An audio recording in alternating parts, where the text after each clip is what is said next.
오늘은 여러분과 함께 인생을 변화시키는 힘 6번째 말씀, 무엇을 보고 있느냐라고 하는 제목의 말씀을 가지고 함께 은혜를 나누고자 합니다. 지난 주일에 제가 설교 제목을 무엇을 찾고 있느냐라고 했습니다. 지난 주일에 읽었던 본문의 배경은 예수님의 그 기적의 현장에 있었던 사람들, 보리떡 5개와 물고기 2마리로 5,000명을 먹이고 배불리 먹었던 사람들이 그 떡의 문제, 배고픔의 문제, 육체의 문제를 해결하려고 예수님을 찾아다녔던 그 이야기를 저희들이 들었습니다. 많은 사람들이 예수님의 기적의 산물인 떡을 먹고 배불리 먹고 만족했기 때문에 그 사람들은 예수님을 자꾸만 찾았습니다. 만약에 여러분과 제가 이 땅에 살아가는 동안에 배고픔의 문제, 돈 문제, 육체의 아픔의 문제, 사업의 문제, 예를 들어서 이렇게 물질과 관계된 것을 해결받고 싶어서 예수님을 찾아다닌다면, 그러면 여기에 나와 있는 이 군중들하고 별반 다를 게 없지요. 우리의 육체의 문제, 물질의 문제가 중요하지만 그것보다 더 중요한 건 예수님의 입에서 나오는 하나님의 말씀, 진리, 그걸 찾으면, 즉 물질을 뛰어넘는 하나님의 말씀과 진리, 이 상위 개념인 하나님의 말씀과 진리 자체를 찾으면, 그러면 물질의 문제가 자연스럽게 해결이 되는데, 불행하게도 너무나도 많은 사람들이 이 주님의 입으로부터 나오는 말씀과 진리를 찾기보다 이 저급한 물질의 문제만 찾는다는 게 문제 아닌가요? 지난주에 우리가 했던 내용은, 그래서 물질만 찾지 말고 생명의 근원이 되신, 진리의 근본이 되시는 아버지 하나님을 찾는 게 우리의 인생을 변화시키는 힘이다 라고 하는 말씀을 들었습니다. 무엇을 찾느냐 하는 것이 대부분이 물질과 관계된 것이라고 한다면, 무엇을 보느냐 하는 오늘의 이 질문은, 이건 물질을 뛰어넘어 보다 더 차원이 높은 영혼과 마음과 그리고 삶의 문제를 다룹니다. 무엇을 보느냐, 이건 무엇을 찾느냐라고 하는 것과는 조금 다른 차원에서 너무나도 고귀한 질문이 아닐 수가 없습니다. 여러분은 주로 뭘 보나요? 여러분 비행기를 이제 타고 어디 해외를 나가려고 하는데, 공항에 갔더니 막 그냥 천둥번개가 치고 비바람이 불고 어마어마한 비가 내립니다. 근데 우리 생각에 저러면 저 비행기 뜨겠어? 라고 하죠. 근데 비행기가 뜹니다. 왜 뜰까요? 물론 비행기가 과학적으로 그 정도의 폭풍우는 이길 수 있다 해서 뜨기도 하지만, 사실 폭풍우를 동반하는 이 먹구름은 상당히 낮은 곳에 있어요. 근데 일단 비행기가 고도를 잡고 올라가게 되면, 그러면 그 구름 위는 어떤가요? 거기는 찬란한 햇빛이 보입니다. 그러니까 조종사는 먹구름과 비구름 이런 폭풍우만 보는 게 아니라 그걸 뚫고 올라가면은 찬란한 햇빛이, 창공이 보여. 그래서 일정 고도를 유지해 그곳으로 가기 때문에 더 이상 피해를 받지 않죠. 그래서 조종사는 비행기를 몰고 올라갑니다. 그래서 이런 말이 있죠. 먹구름 저편에 있는 창공을 바라보라. 근데 대부분의 사람들은 뭐만 보나요? 우리 일반적으로 보면 먹구름만 봅니다. 저거 어떻게 큰일 났네. 근데 이 먹구름이라는 게 우리들의 삶에도 얼마나 많이 찾아오나요? 갑작스럽게 몸이 아프거나 사업이 어렵거나 자녀에게 문제가 오거나 아니면 관계에 문제가 생기거나 직장에 문제가 생길 때 우리는 이렇게 얘기합니다. 이게 힘들어. 너무너무 어렵고 고통스럽고, 그리고 지금 내 삶이 굉장히 불안하다, 이렇게 생각을 합니다. 그런데 만약에 이 먹구름만 바라보게 되면, 그러면 사람들이 불안해지겠죠. 먹구름만 바라보고 비만 바라봐서 만약에 비행기가 뜨지 않는다고 한다면 이게 얼마나 낭패인가요? 여러분과 저의 삶에 먹구름이 찾아오고 폭풍우가 찾아오는데 그것만 바라보고 있으면 우리 거기에 매몰되어 가지고 사람 죽습니다. 관계도 마찬가지죠. 사람과의 관계에서 힘들고 어려운 일들이 생겨요. 뭐 인간관계라는 게 이렇게 좋은 일만 일어나는 건 아니지 않습니까? 그런데 인간관계 가운데서 그렇게 힘들고 어려운 일을 경험했을 때 그것만 바라보게 되면, 그러면 화가 나요. 너무너무 고통스럽죠.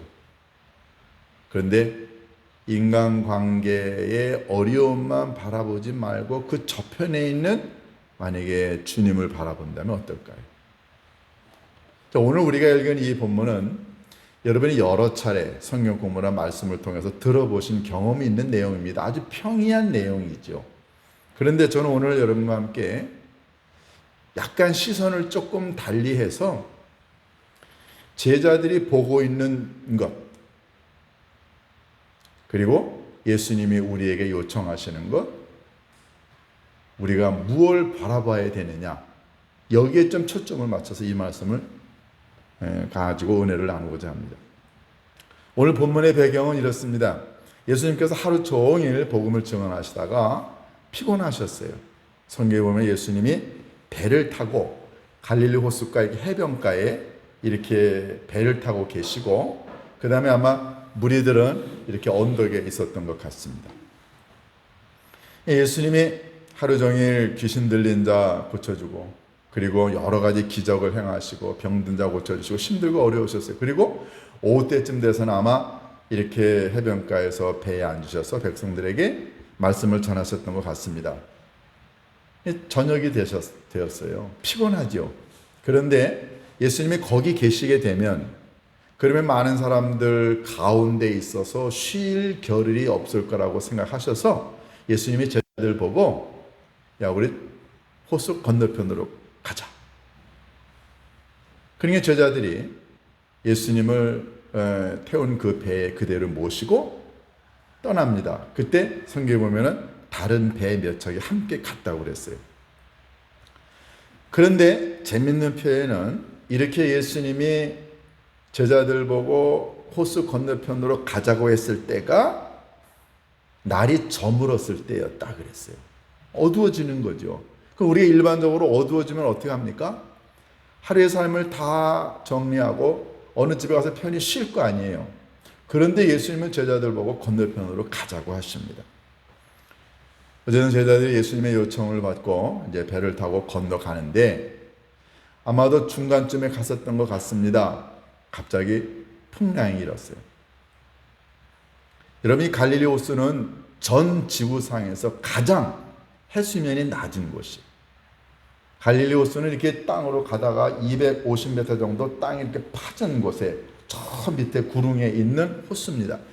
전 세계에서 호수 가운데 가장 해수면이 낮은 곳이에요. 그런데 이 호수가 굉장히 잔잔합니다. 뭐 저는 여기 가서 수영도 몇 번 했는데요. 굉장히 잔잔한 호수예요. 근데 폭풍우가 간혹가다 일어납니다. 저 북쪽, 갈릴리 호수 북쪽 단 위쪽에 있는 후레산에서 굉장히 높은 산입니다. 지금은 레바논이죠. 거기 지금 스키 리조트도 있는 곳이에요. 거기서 찬바람이 밑으로 내려오고, 그 다음에 서쪽, 그러니까 지금의 지중해, 텔아비브 쪽에 있는 그 지중해에서 뜨거운 바람이 몰아오는데, 뜨거운 바람이 서쪽에서 동쪽으로 오고, 그리고 차가운 바람이 북쪽에서 남쪽으로 내려와 해수면이 가장 낮은 이 갈릴리 상공을 지나갈 때 이 두 기류가 부딪히면 갑자기 이 갈릴리 호숫가에 물이 흔들립니다. 그때 폭풍우가 일어난다고 그래요. 1년에 한두 차례 그런 일이 일어납니다. 때마침 예수님이 제자들과 함께 배를 타고 호수 건너편으로 갈 때 풍랑이 일은 거예요. 그런데 점점점 풍랑이 일기 시작하자 이 호수물이 그냥 막 배를 치고 막 파도가 일고, 그리고 급기야 호수물이 배 안으로 막 들어옵니다. 지난 2016년인가요? 이 갈릴리 호숫가에 이 풍랑이 막 일었던 어느 날 여기서 배 한 척이 발견이 됩니다. 그 배가 지금 어느 곳에 그 모형이 그 건진 게 전시가 되어 있어요. 길이가 한 7, 8m 정도밖에 되지 않습니다. 조그만한 배예요. 탄소 측정을 해보니까는 예수님 당시 2000년 된 배입니다. 그 모형이 그대로 지금 돼 있어요. 조그만한 배입니다. 기껏 사람들 타야, 많이 타야 10명밖에 타지 못하는 배예요. 이런 배를 타고 예수님이 저들과 함께 가는데 이 배가 막 풍랑이 요동을 치고 배 안에 물이 들어오고 하니까 제자들이 사색이 된 거예요. 안 그렇겠어요? 날은 어둡지요? 뭐 요즘처럼 뭐 LED 등이 있는 것도 아니고요. 모타 달린 보트도 아니고 얼마나 당황했겠어요? 이 제자들이 막 배에 물이 쳐들어오고 풍랑이 일고 배가 흔들리고 그리고 서로 얼굴들을 봤을 때 얼마나 당황했겠어요? 그런데 그 배 안에 예수님은 뭐하고 계시나요? 배의 고물은 배 맨 뒷부분이에요. 맨 뒤를 고물이라고 그러고 배 맨 앞 뱃머리를 이물이라고 그래요. 맨 뒤 고물에서 예수님 주무세요. 이것도 사실은 우리가 이해가 되지 않습니다. 어떻게 배 안에서 예수님 주무셨을까요? 많은 학자들은 아마 예수님 하루 종일 사역에 피곤하셔서 주무셨을 거라고 보지만 예수님은 그 와중에서도 편안하게 주무십니다. 이 제자들이 예수님 깨웁니다. 예수님! 아니, 우리가 성경에 보면은 우리가 죽게 된 것을 돌보지 않으십니까? 그러니까 우리 지금 사시게 되어서 우리 지금 죽어가고 있는 게 안 보이세요? 이 말이죠. 예수님 깨어나시고 난 다음에 바람을 꾸짖고 바다더러 이르되 잠잠하라 고요하라. 와, 말씀 두 마디 하셨어요. 잠잠하라 고요하라. 그랬더니 바람이 그치고 아주 잔잔해졌습니다. 파도가. 그리고 난 다음에 예수님이 제자들을 향하여 말씀하시기를 어떻게 왜 이렇게 무서워했느냐? 그리고 왜 믿음이 없느냐? 바람과 바다도 꾸짖으셨고 두려워하는 불안에 떠는 제자들도 꾸짖으셨어요. 그리고 난 다음에 제자들이 뭐라고 합니까? 심히 두려워해요. 서로 말하기를 도대체 이분이 누구시길래 바람과 바다도 잔잔하느냐? 이 이야기입니다. 여러분들 다 잘 아시는 내용이에요. 저는 이 본문을 수도 없이 많이 설교를 했습니다. 신방가석은 뭐 여러 경우에 설교를 할 때마다 제 자신에게 얼마나 커다란 위로가 됐는지 몰라요. 오늘 여러분과 함께 이 본문을 가지고 은혜를 나누고자 하는 것도 같은 맥락입니다. 그것은 여러분과 저의 인생의 항해에서 마주하게 되는 이 폭풍 후 이 고난과 아픔과 절망이 있을 때 우리는 무엇을 봐야 하느냐 하는 겁니다. 한번 예를 들어볼까요? 여러분들이 자녀를 기르는데 부부가 매일 만나기만 하면 싸워요. 욕하고 심지어는 남편이 아내에게 폭력을 행하기도 하고 무시하고. 그러니까 부부가 늘 이렇게 불안한 관계에 함께 살고 싸우고 폭력을 행사하는 모습을 만약에 자녀들이 봤다고 쳐보세요. 그러면 그 아이들의 마음과 영혼과 감정이 얼마나 불안하겠어요. 저러다가 엄마가 다치는 거 아니야? 저러다가 아빠가 다치는 거 아니야? 저러다가 엄마 아빠가 이혼하는 거 아니야? 그럼 우리는 뭐야? 아버지의 폭력이 우리들에게도 올 수 있지 않아? 엄청 불안할 거예요. 그러니까 부부가 이렇게 폭력적이고 싸우고 갈등 관계에 있는 모습을 보고 자란 아이들의 마음과 영혼과 감정이 상처를 받고 불안하고 두려웠겠죠. 근데 반대로 부부가 아주 금슬이 좋아요. 서로 위로하고 격려하고 스킨십하고 허그하고 사랑하고 도와주고 이런 모습을 자녀가 늘 보면 그 아이들의 마음은 어떨까요? 얼마나 마음이 안전하겠어요? 얼마나 평안하겠어요? 얼마나 행복하겠어요? 그런 아이들은 자존감도 굉장히 높습니다. 나는 이런 훌륭하신 부모님을 둔 아이야. 자기 자신에 대한 높은 긍지와 자긍심을 갖겠죠. 자, 뭘 보느냐? 너무너무 중요하지 않아요? 그러니까 어린아이들의 입장에서 늘 멋지고 아름다운 광경만 보고 자라게 되면 아이들의 마음이 편안해지고 행복해지지만, 불안한 힘든 상황만 보고 자라게 되면 아이들의 영혼이 이게 갈기갈기 찢어집니다. 불안하고 두렵고요. 여러분, 똑같습니다. 여러분과 제가 살면서 우리 인생의 폭풍우를 만납니다. 여러분 가운데 아프고 싶어서 아프신 분 계세요? 어느 날 몸이 조금 안 좋아서 병원에 갔더니 의사가 천천병력 같은 사형 선고를 내립니다. 당신 이대로 가면은 1, 2년 못 살아. 와, 여러분, 이게 얼마나 커다란 힘든 일이에요. 생각지도 않았는데 폭풍우가 육체를 통해, 아픔을 통해 내게 밀려옵니다. 어느 날 회사가 갑자기 그냥 도산됐어요. 멀쩡히 잘 다니던 회사에서 나오게 됐습니다. 잘 되던 사업에 문제가 생겼어요.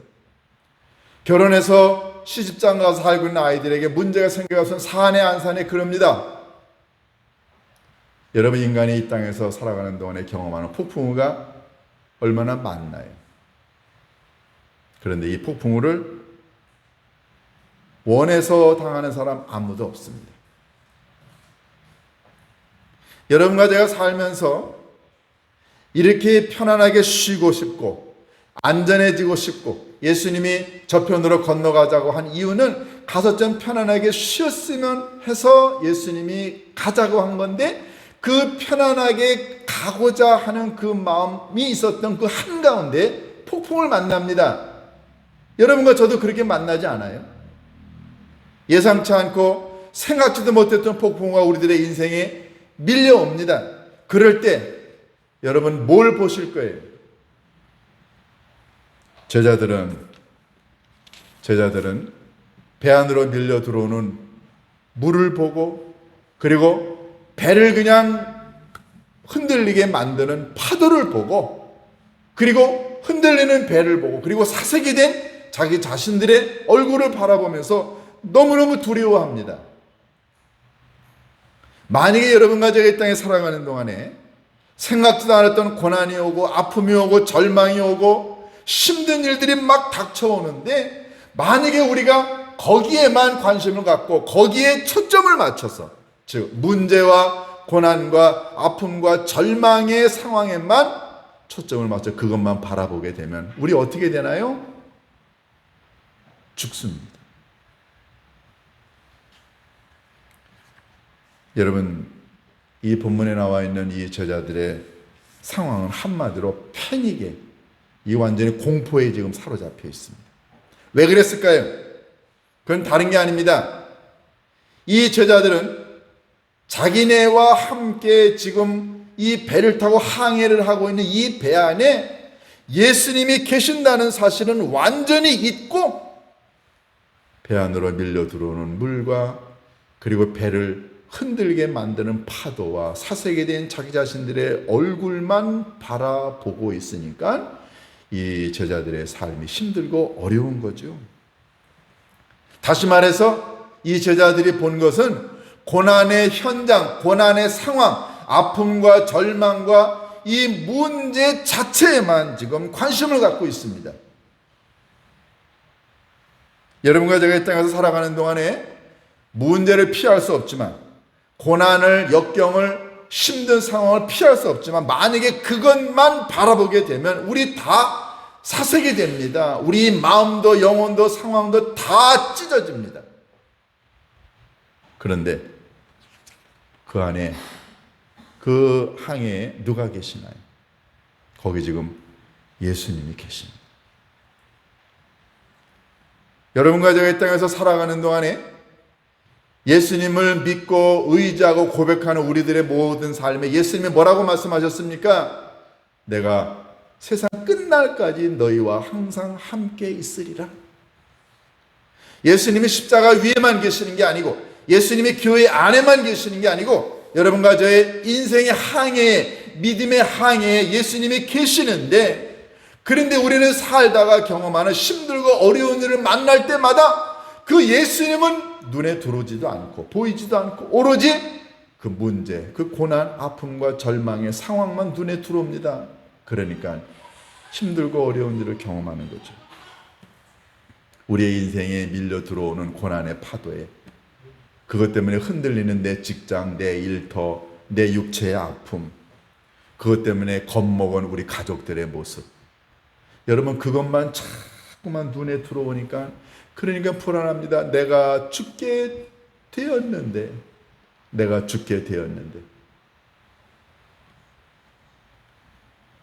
예수님이 제자들의 이런 상황을 보십니다.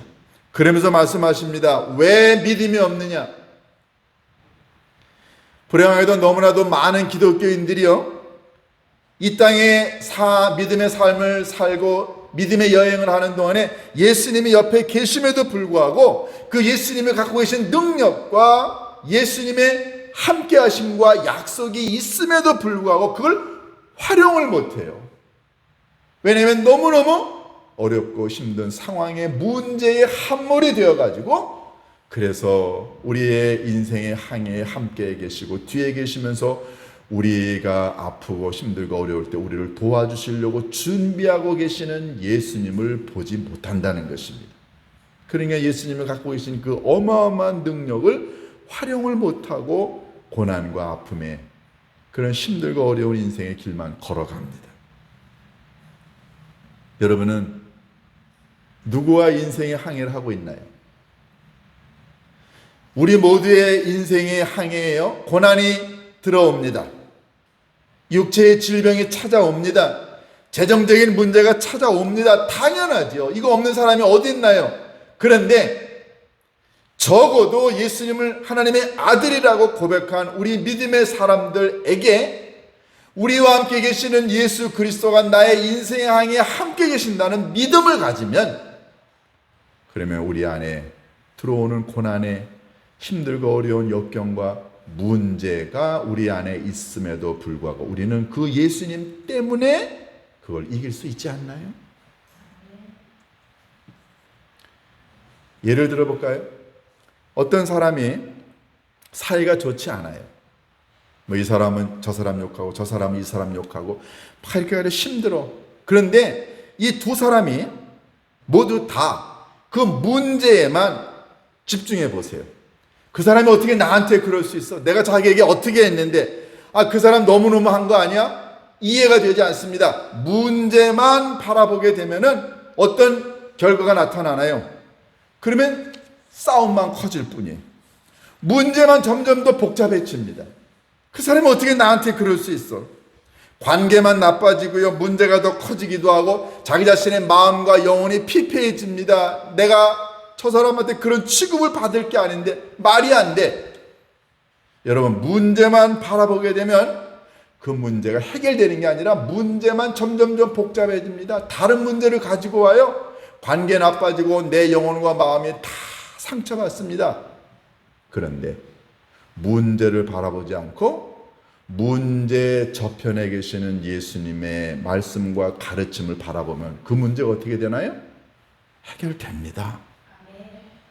그래서 너무너무 많은 경우 우리가 그 문제에 함몰되어 가지고 사랑하고 용서하고 위로하고 이해하고 덮고 그리고 자비를 베풀려고 하는 이 예수님의 가르침을 보고 듣지 않으니까 문제에 빠져가지고 헤어나오지 못합니다. 그러니까 결국은 모든 관계를 다 깨트립니다. 제자들이 예수님과 함께 이 여행을 할 때 자기네들의 배 안에 예수님이 계신다는 사실을 정말로 믿었다고 한다면 폭풍우라고 하는 이 문제가 그들의 배 안으로 쳐들어오더라도 그들이 예수님을 보고, 예수님 보리떡 5개와 물고기 2마리로 5,000명 먹이신 분이야? 죽은 자 살리신 분이시고 바다 위를 걸으신 분이셔. 예수님 얼마든지 우리의 고난의 문제를 해결하실 수 있을 거라고 하는 믿음을 가졌다면 이런 호들갑을 떨지 않았을 거예요. 여러분, 우리요 살다가 흔들립니다. 우리도 불안하고 우리도 두렵고 우리도 공포에 질릴 수 있습니다. 그러나 예수님이 나와 함께 내 믿음의 여행에 함께 계신다는 사실을 믿으면 우리 예수님이 우리의 문제를 해결해 주실 것이라고 하는 믿음을 가질 수 있지 않나요? 그 예수님이 어디 계시나요? 예수님 제자들만 바다 건너편으로 보내지 않으셨습니다. 같이 가자. 건너편으로 같이 가자. 예수님이 여러분과 저에게 묻습니다. 너 왜 이렇게 믿음이 없느냐? 예수님이 생각하시는 이 믿음이 없다라고 하는 것은 여러분과 저의 이 인생 항해에 예수님이 한 번도 우리들의 곁을 떠나지 아니하시고 보이지 않게 우리와 함께 계신다는 사실. 근데 우리가 그걸 너무너무 자주 잊을 때 주님은 말씀하십니다. 왜? 믿음이 없느냐. 여러분 몸이 아프세요? 만약에 여러분이 아픈 몸, 그 질병에만 쳐다보고 거기에만 관심을 갖고 거기에 여러분들이 빠져 있게 되면 여러분 헤어나오지 못합니다. 그런데 그 몸의 아픔과 질병 뒤편에서 죽은 자를 살리시고 주님의 옷자락이라도 만지면 기적으로 치유받을 수 있다는 그 믿음을 갖고 주님을 바라보게 되면 육체의 아픔 치료받을 수 있습니다. 여러분이 경제적으로 힘들고 어려우세요? 그 문제만 바라보지 말고 우리의 삶에 오셔서 우리들의 삶을 기적으로 바꿔주시는 예수님이 나와 함께 계신다는 믿음을 가지면 여러분 일어날 수 있지 않나요? 오늘 우리가 본 영상 예수만 바라보자. 믿음의 주여 우리를 온전케 하시는 이신 예수만 바라보자. 오늘 여러분들이 교회 문을 나서 세상으로 갈 때 여러분의 눈을, 여러분의 시선을 문제에 맞추지 말고 문제보다 더 커다란 해결책을 갖고 계시는 예수님을 바라보게 되면 여러분의 삶에 기적이 일어날 줄로 믿습니다. 이 놀라운 역사가 여러분들 모두의 삶에 함께하기를 주님의 이름으로 축원합니다. 기도하십니다. 고마우신 아버지 하나님, 살면서 경험하게 되는 수없이 많은 폭풍우, 하나님 그럴 때마다 저희들 힘들고 어려웠습니다. 생각지도 않았던 육체의 아픔이, 생각지도 않았던 사업의 절망이, 생각지도 않았던 관계의 어려움이 찾아옵니다. 하나님 그럴 때마다 저희들 너무너무 힘들고 어려웠습니다. 아버지 하나님, 그러나 문제에 함몰되지 않도록 우리의 눈을, 우리의 시선을 주님을 향하게 하옵소서. 그럴 때 주님께서 문제보다 더 커다란 완벽한 해결책을 우리들에게 선물로 주실 줄로 믿습니다. 아버지 하나님, 믿음이 없으면 흔들릴 수밖에 없으나 믿음이 있으면 흔들리지 않고 우리 인생의 항해를 끝까지 완주하게 될 줄로 믿습니다. 믿음의 주여 우리를 온전케 하시는 이신 예수님만 바라보고 우리 인생의 항해, 믿음의 항해를 하는 저희들이 되게 인도하여 주옵소서. 이 자리에 육체의 아픔 때문에 주의 치료의 능력을 기다리고 있는 주의 백성들, 아버지 하나님 아픈 부위를, 아픈 곳을 이 절망으로 바라보지 않고 아버지 하나님 육체의 아픔을 말씀 한마디로 치료해 주시는 예수님만 바라보고 나아가게 하옵시고, 사업의 문제, 관계의 문제, 직장의 문제 때문에 고통당하는 주의 백성들이 있습니까? 문제만 바라보지 않고 주님만 바라보아 그들의 삶에 회복의 역사가, 기적의 역사가 일어나게 인도하여 주옵소서. 우리 주 예수 그리스도의 이름으로 기도하옵나이다. 아멘.